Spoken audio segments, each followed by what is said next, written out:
Bonjour à tous, dans cette vidéo je vais raconter l'histoire des auberges d'artistes à la campagne belge entre 1840 et 1914. J'ai écrit ma thèse sur ce sujet fascinant à l'université de Gand et cette thèse a été publiée l'année dernière sous le titre In de kunst logeert kunstenaarsherbergen op het Belgische platteland. Un des artistes qui fréquentait plusieurs auberges d'artistes était Félicien Rops. Ce graveur et peintre flamboyant, né à Namur, est aujourd'hui notre protagoniste. Sa correspondance avec les artistes et les écrivains qui étaient ses amis dans les auberges a été une source cruciale pour reconstruire cette histoire unique. Le phénomène des auberges d'artistes est fortement lié à la montée du plénairisme, un nouveau développement important dans la peinture de paysage du XIXe siècle. Le plénairisme ou la peinture en plein air était une réaction contre l'académisme. Une nouvelle génération de peintres paysagistes a quitté l'atelier pour peindre dans la nature. Le paysage ne constituait plus une toile de fond idéalisée pour les scènes narratives.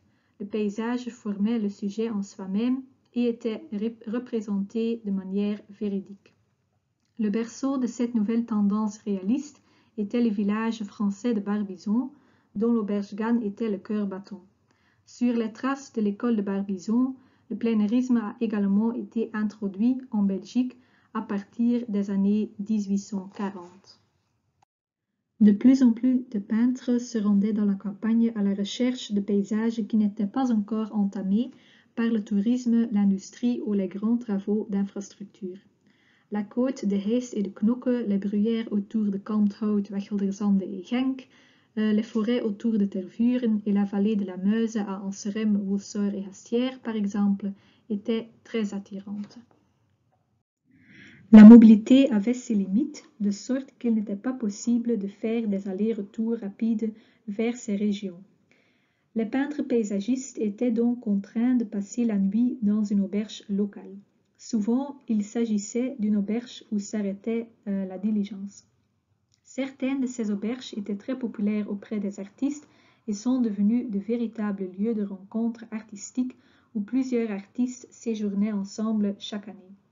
Les facteurs décisifs étaient le cadre pittoresque, le prix relativement bas de la pension, les bonnes relations avec les propriétaires et avec le temps la présence de collègues artistes. La publicité de bouche à oreille dans les milieux artistiques était de la plus haute importance. Les lettres de Félicien Rops le démontrent également. Rops s'est surtout fait un nom en tant que graphiste, mais il était aussi un peintre paysagiste méritant, même s'il n'exposait que rarement ses paysages. L'un de ses endroits préférés pour peindre était la vallée de la Meuse. De Bruxelles ou de Namur, il prenait le train jusqu'à Dinant, et puis la diligence le conduisait au village d'Anserem, au confluent de la Meuse et de la Lesse. Il y séjournait à l'auberge du forgeron Auguste Boussingault, étape de la diligence sur la route Namur-Bouillon, et une auberge d'artistes réputée parmi les artistes belges. Avec Théodore Baron et Maurice Hagemans, Rops avait peint l'enseigne et rebaptisé l'auberge au repos des artistes pour revendiquer le lieu comme leur territoire. Rops peignait aussi régulièrement à la côte belge et il séjournait alors généralement à la maison de bains de Madame Marchand à Blankenberge ou à l'hôtel des bains de famille Barvoets à Heest. Parmi les autres auberges d'artistes populaires en Belgique, je cite le Cygne et le Prince Baudouin à Knokke, Au Renard à Tervuren, Hôtel de la Cloche à Genk, het Pannenhuis à Kalmthout et de Keizer à Wachelderzande. Bien sûr, le phénomène des auberges d'artistes ne se limitait pas à la Belgique.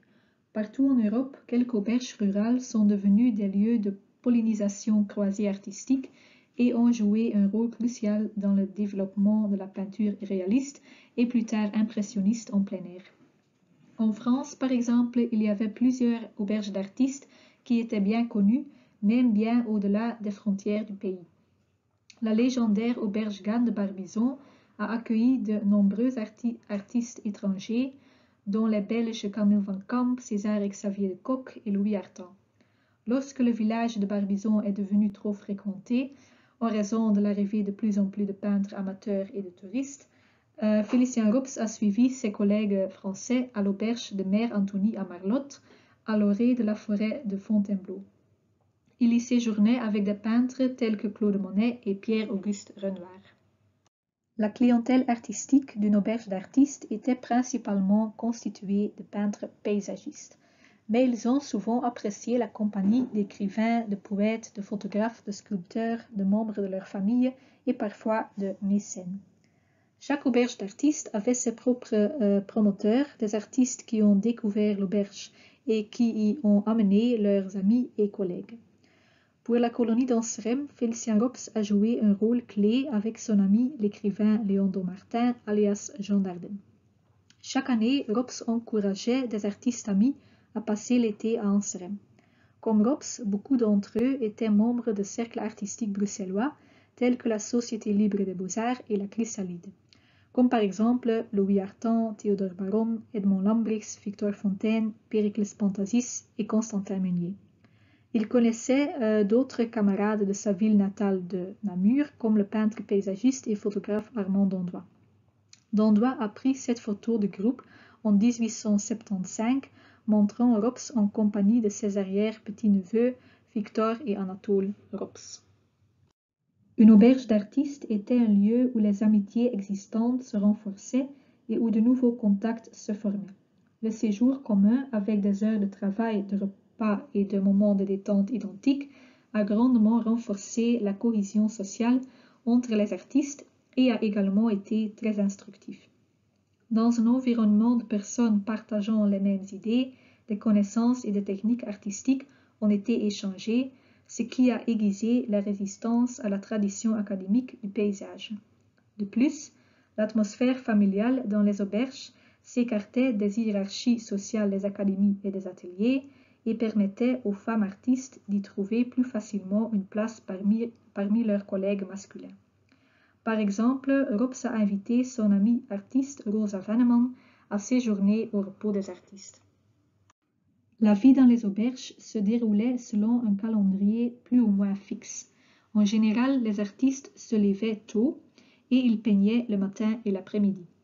Le midi et le soir, les artistes étaient attendus à des heures fixes à l'auberge pour le déjeuner et le dîner. Après le petit déjeuner, tous les artistes cherchaient un endroit dans la nature pour planter leurs chevalets. Certains restaient dans les environs du village, d'autres faisaient de longues promenades ou se déplaçaient en charrette à cheval. Pour porter leur matériel de peinture, les peintres pouvaient souvent compter sur l'aide des enfants curieux du village. Certains endroits spécifiques étaient très populaires et ont été repeints plusieurs fois. Après une première séance de travail le matin, la plupart des artistes rentraient à l'auberge pour le déjeuner vers midi. Pour avertir les clients que le repas était prêt, certains aubergistes sonnaient une cloche ou frappaient avec un bâton sur un seau en fer blanc. Dans les cuisines des auberges de campagne, on préparait généralement des plats régionaux. Dans ses lettres, Félicien Rops parlait de la délicieuse soupe verte belge, soupe de cerfeuil, de pommes de terre et de persil, qui lui était servie à Anserem. Henri van de Velde était moins enthousiaste pour les repas de Keizer à Wachelderzande. Il y recevait régulièrement un morceau de gibier qui avait été abattu par le propriétaire César Smans lui-même, mais qui était réchauffé pendant des jours jusqu'à ce que la viande soit trop dure pour être mangée. Le soir, les artistes se réunissaient autour des tables de l'auberge pour discuter de l'art. Ils échangeaient de nouvelles idées et techniques artistiques, discutaient du travail de la journée précédente et évaluaient leurs peintures respectives. Pendant ce temps, il y avait beaucoup de rires, on fumait des pipes et des cigares et les boissons coulaient à flot. Les carnets de comptes conservés de repos des artistes trahissent une consommation excessive de bière, de cognac, de rhum, de vin de pays, de vin de Bordeaux, de Saint-Émilion et de Genièvre, dont les gendarmes de Hasselt et les piquets wallons. Pendant leur séjour à la campagne, les artistes ont dû travailler dur, mais bien sûr, ils ont aussi eu beaucoup de plaisir. À Knokke, Theo van Rijsselberghe et ses amis s'amusaient beaucoup à se promener dans les dunes et à organiser des matchs de boxe et de concours de course sur la plage. À Anserem, les invités du repos des artistes se trouvaient souvent dans, autour et sur les eaux de la Meuse et de la Lesse. L'artiste Victor Fontaine aimait la pêche, Maurice Hagemans aimait la natation et l'escalade.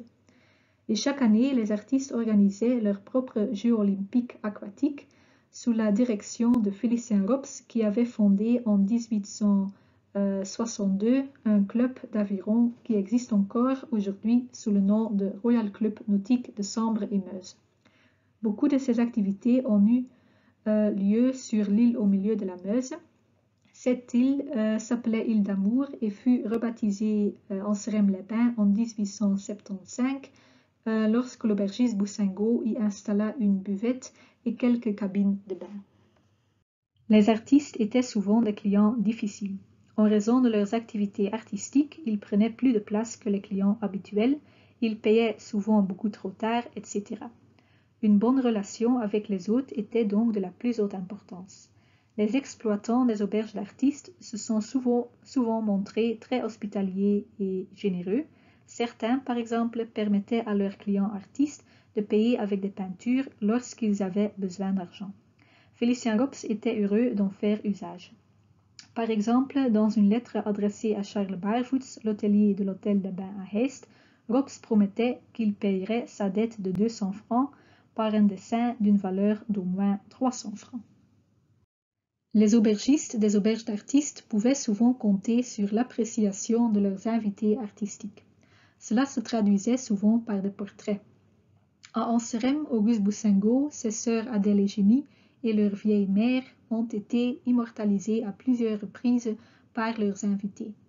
Le peintre grec Périclès Pontasis, par exemple, qui a vécu quelques années à l'auberge, a peint ce portrait de la vieille mère Boussingault. Rops a fait plusieurs fois le portrait des sœurs Boussingault dans leur activité quotidienne. Et un invité anonyme a peint ce portrait d'Auguste sur une des portes de la salle de bar. Les auberges d'artistes étaient de véritables foyers artistiques et cela se reflétait également à l'intérieur. Les artistes travaillaient principalement à l'extérieur, mais ils avaient encore besoin d'un atelier pour finir les toiles, les faire sécher et les entreposer temporairement. Afin d'accueillir leurs invités artistiques, certains aubergistes ont mis à disposition un atelier. Dans un repos des artistes, les artistes ont reçu la pièce située au-dessous de la cuisine, qu'ils ont appelée leur petit Louvre. Dans de rares cas, les aubergistes ont même entrepris des rénovations. À Pont-Aven, en Bretagne par exemple, Madame Julia Guilloux a fait installer 2 grandes fenêtres d'atelier dans l'annexe de son hôtel Julia, où se trouve aujourd'hui le musée des Beaux-Arts de Pont-Aven. Un exemple frappant en Belgique est l'auberge de Keizer à Wachelderzande. La famille Smans a agrandi son auberge d'un étage supplémentaire avec un atelier de peintre.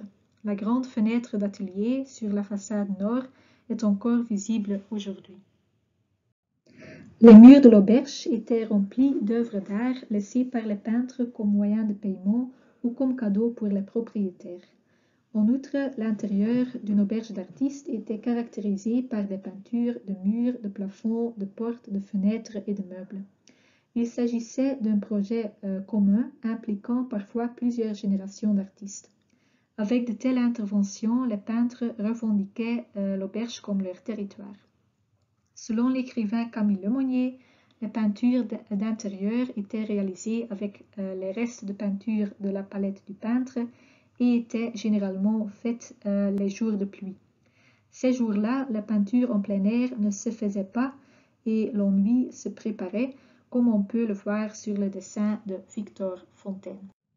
Habituellement, les zones communes telles que la salle de bar et la salle à manger étaient abordées en premier, suivies par d'autres zones telles que les chambres à coucher. Ce moulin a été peint par Emmanuel Vierin sur sa porte de sa chambre dans l'hôtel de la Cloche à Genk. Cette peinture murale représentant des chiens de chasse dans l'auberge Le Cygne à Knokke a probablement été réalisée par Alfred Verwee. Malheureusement, il a été perdu lors de la démolition du bâtiment en 2000.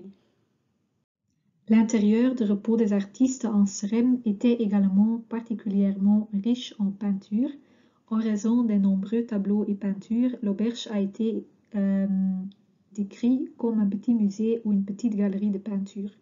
Des invités tels que Jules Reimakers, Victor Fontaine, Maurice Hagemans, Charles Hermans, Félicien Rops et tant d'autres ont contribué et ont ainsi laissé un souvenir de leur séjour.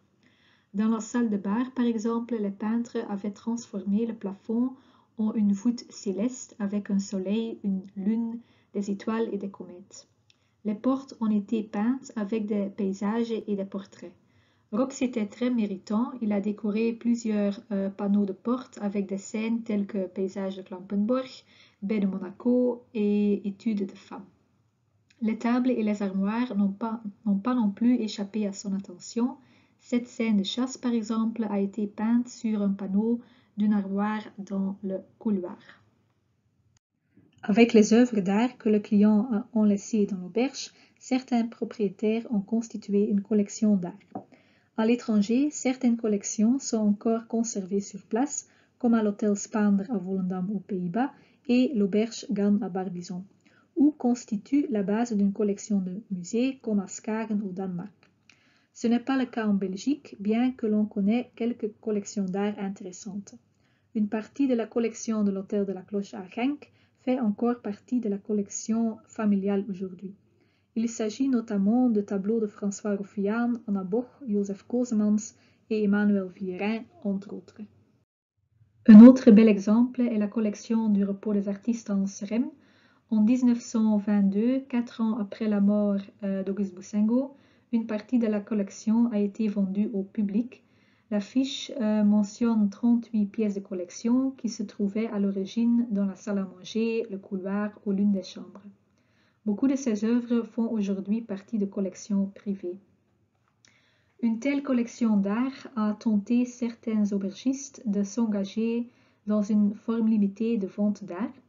Cependant, la vente d'art organisée à grande échelle n'a pas eu lieu en Belgique lorsqu'elle a eu lieu, par exemple, à l'hôtel Hamdorf à Laren aux Pays-Bas. Dans les villages d'artistes belges, la vente d'œuvres d'art était plutôt sporadique. Selon un journaliste qui a visité l'auberge au repos des artistes en 1888, la famille Boussingault était particulièrement fière de sa collection et refusait de vendre des œuvres. Apparemment, il ferait des concessions par la suite. Par exemple, le collectionneur viennois Ottokar Mascha était déjà en 1910 en possession de quelques panneaux de porte peints par Rops à l'auberge d'Anserem. La générosité et la bienveillance des aubergistes avaient un avantage commercial astucieux. Non seulement ils ont acquis une collection d'art ayant une certaine valeur monétaire, mais les dessins, les tableaux et la peinture d'intérieur étaient également un moyen efficace d'attirer de nombreux touristes curieux à l'auberge. L'intérieur artistique a été un atout majeur dans le tourisme rural en plein essor. Les artistes étaient conscients de cette valeur ajoutée. Félicien Rops, par exemple, a écrit « Lorsqu'Adèle Boussingault s'est à nouvelle plainte d'un compte ouvert, nous avons fait sa maison, nous lui avons fait des peintures, elle n'a donc pas trop à se plaindre. » Avec les peintures de paysages qui étaient exposées dans les expositions d'art de ville, les artistes avaient fait la promotion de leur lieu de peinture préféré, parfois contre leur gré, sur le plan touristique. Les œuvres peintes en plein air étaient très populaires auprès de la bourgeoisie urbaine. Ils nourrissaient un désir nostalgique de la société pré-industrielle qui était principalement associée à la campagne. En 1890, Octave Mauss, visiteur régulier de l'hôtel de la Cloche à Genk, écrit « Genk deviendra peut-être une villégiature bourgeoise comme Anserem, comme Knokke, comme Tervuren, qui ont tous trois, eux aussi, joyeusement palpité autrefois de la vie artistique. » Avec l'essor du tourisme rural, l'ambiance dans les auberges d'artistes a également changé. Les auberges devenaient des hôtels touristiques où l'hospitalité généreuse était devenue de plus en plus commerciale. Les artistes s'y sentaient de moins en moins chez eux. De plus, le paysage que les peintres tenaient tant à peindre avait subi une transformation radicale sous l'influence du tourisme, des travaux d'infrastructure, des développements industriels et agricoles. Sur la côte, le tourisme balnéaire s'est étendue d'Ostende vers l'est jusqu'à Blankenberge et puis à Heist et Knokke à la fin du XIXe siècle. Les dunes ont fait place à la construction d'une digue en pierre qui a été progressivement remplie de villas et d'hôtels. Toutes sortes de travaux d'infrastructure, tels que la construction de routes en pierre et de tramways, visaient à transposer le confort urbain dans les zones rurales. Dans le dernier quart du XIXe siècle, Dinant est également devenu un important centre touristique. De là, le tourisme s'est développé en amont le long de la Meuse. Le coût relativement élevé de l'hébergement dans la ville a encouragé de plus en plus de touristes à chercher une alternative moins chère dans la région, y compris en Serem ou Sor-Hastière. De nombreux nouveaux hôtels ont vu le jour sur les rives de la Meuse et de la Lesse, entraînait la perte de plusieurs coins pittoresques. La construction de nouveaux ponts ferroviaires à Anserem en 1896 a également eu un impact majeur. Le pont surplombait l'ancien pont Saint-Jean ou pont des artistes qui avait été représenté par de nombreux artistes dont Émile Petart.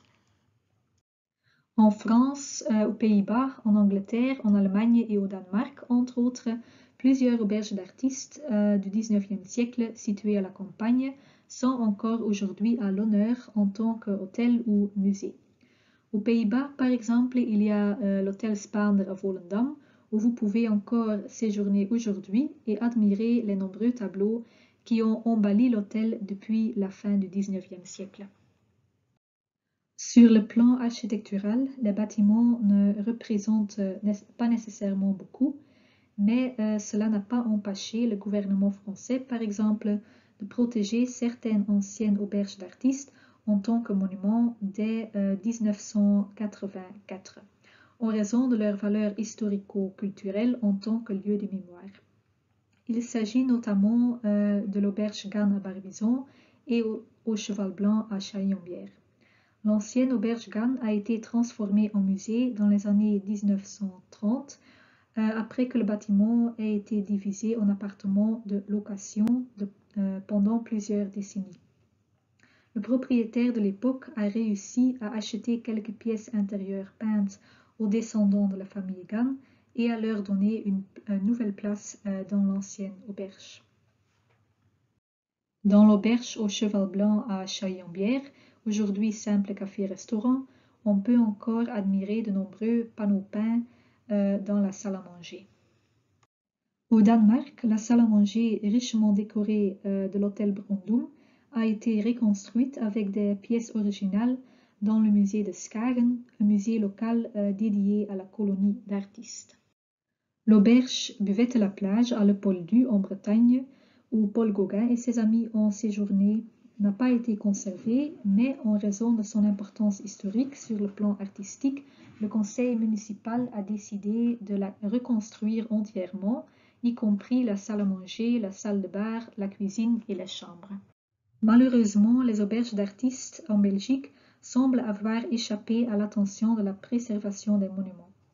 Les valeurs patrimoniales des anciennes auberges d'artistes ont souvent été ignorées, si bien que la plupart des bâtiments ont fait l'objet de rénovation radicale ou de démolition. Parmi les cas étudiés, seul l'hôtel Prince Baudouin à Knokke et de Keizer à Wachelderzande ont conservé leur fonction de restauration à ce jour. De Keizer est le seul bâtiment qui soit protégé en tant que monument.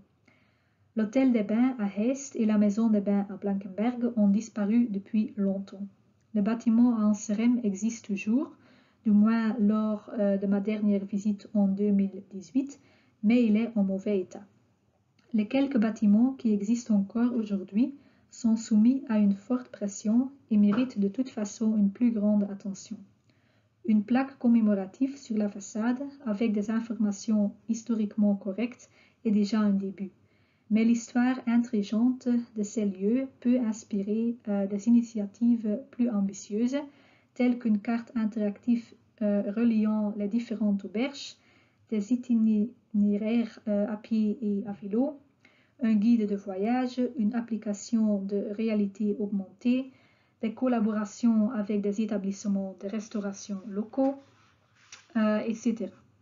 Nous espérons ainsi pouvoir suivre les traces de Félicien Rops, de ses amis artistes et aussi des généreux aubergistes qui ont écrit l'histoire de l'art avec eux. Si vous avez des questions ou des commentaires, n'hésitez pas à me contacter. Merci et bonne journée.